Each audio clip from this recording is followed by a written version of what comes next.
and that sends us into a downturn, into a recession, the prices and wages adjust, and the economy self-corrects. Economists set themselves too easy, too useless a task, if in tempestuous seasons they can only tell us that when a storm is long past, the ocean is flat again. So what is he saying here? It follows from what he said above.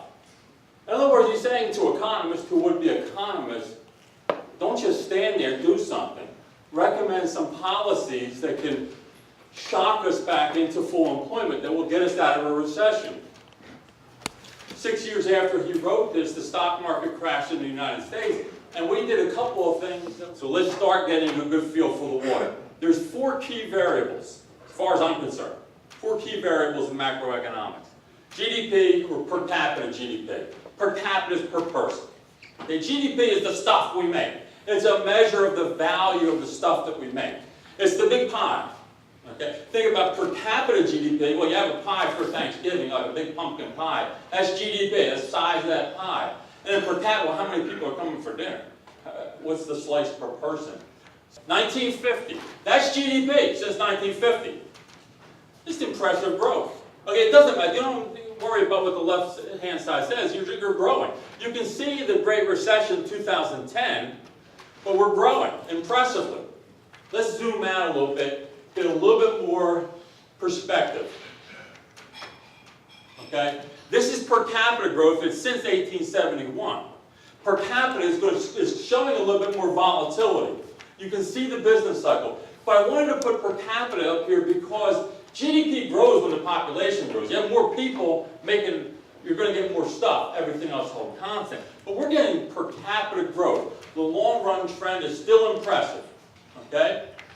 Let's zoom out a little bit further, see if we can get even more perspective. GDP for the past 2,000 years. Okay. Here's 2 countries, same GDP, $100. The value of their GDP, the value of their output. One's growing at 2%, one's growing at 4%. Well, after 1 year, no big difference. No great difference. Past 10 years, 2% versus 4%. Little difference. Okay? You can probably notice the difference in these economies. That's after 30 years. These countries have diverged. Okay? And they will show up. It will be observable in things like literacy rates, infant mortality rates, life expectancy, cleaner air and water. New York City booms. New York City becomes New York City. Becomes the banking and finance capital of the world. The population quadruples. It's a primary port of entry for immigrants. Response, because they're losing business, these other cities. Okay, Baltimore has an interesting response. The B&O Railroad, the Baltimore and Ohio Railroad, from the port of Baltimore into Ohio. Okay, 1830 is the first steam locomotive in the United States. Aha. Emergence of rail. In 1830, Chicago is a backwater. There's about 1,000 people. The biggest city in Illinois is Galena. It's on the Mississippi. It's a stop on the Mississippi, a trade route. In 1848, Chicago gets rail. First line is Chicago to the Galena. It connects the Great Lakes with the Mississippi. There was another city downstream from Galena that blocked the rail because they wanted to protect the riverboat industry.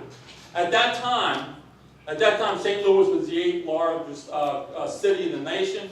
Chicago was still way behind.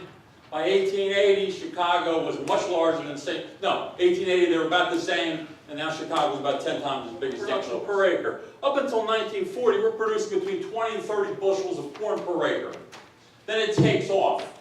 In 2010, I think we're up in 140 bushels per acre of corn. Right now, it's like 160, 165. That's not the Industrial Revolution.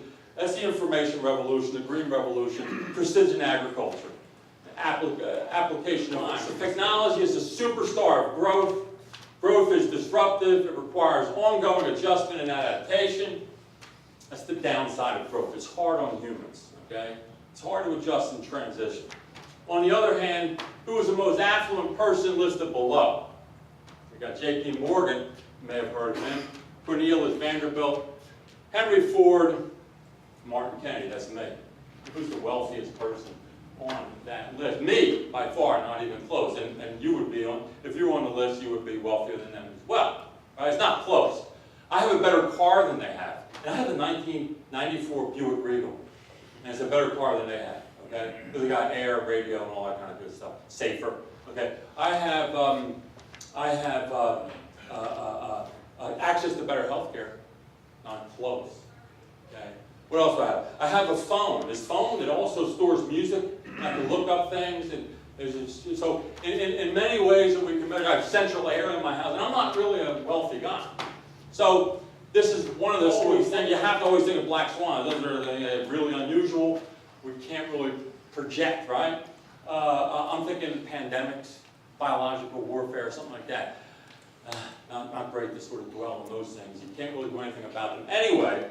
But of the conventional threats, risks, energy prices. We've gone from $40 to $50 a barrel in 2016. Now we're at $70 a barrel, and who knows where we're going the next month or two. Trade war. That would be self-inflicted. I don't think there's a great prospect for that. I think most of what happens in the current administration is theater. That's just my assessment. The other reason, and more important reason, I don't think it will happen because the farm states would be hurt real bad. And the current administration enjoys a lot of support from farm states. Okay. Spending debt. Yeah. We had that stimulus, $1 trillion deficit in 2018. That's no joke. That's a lot of money. Okay? What we have to think about in terms of this is the debt to GDP ratio. Debt to GDP is like how much debt you have, what's your income, what's your capacity for paying that off. In 2008, 39% of GDP. 2018 is about 80%, and it's projected to be 100% by 2028. That's the bad news. What's the good news? Okay, we can't see the early 80s, but there was an oil price shock. Early 90s, yeah, bang, right before the recession, oil price shock. Early 2000, yes, oil price shock. Before the Great Recession, bam, big oil price shock. Oil price shocks are real dangerous, okay? Historical evidence, right? Psychologically, they're bad. End of World War II was over 100% of GDP. It fell dramatically to really 1980. And we had strong growth. And it's rising again. That's a problem. But not a huge problem, not insurmountable. Support, not illumination. Why? The problem is that you have politicians are focused very much on the short run. Economists tend to be focused on the long run. Okay? Long run, technology drives growth. Short run, you have policy shocks, good and bad, as well as external shocks that drive the business cycle. Here's my decision rule. Does it help us to both A, prosper when things are good, and B, provide a hedge in the case of a temporary downturn? So, I was thinking in terms of decision making, we make short run decisions always with the long run in mind.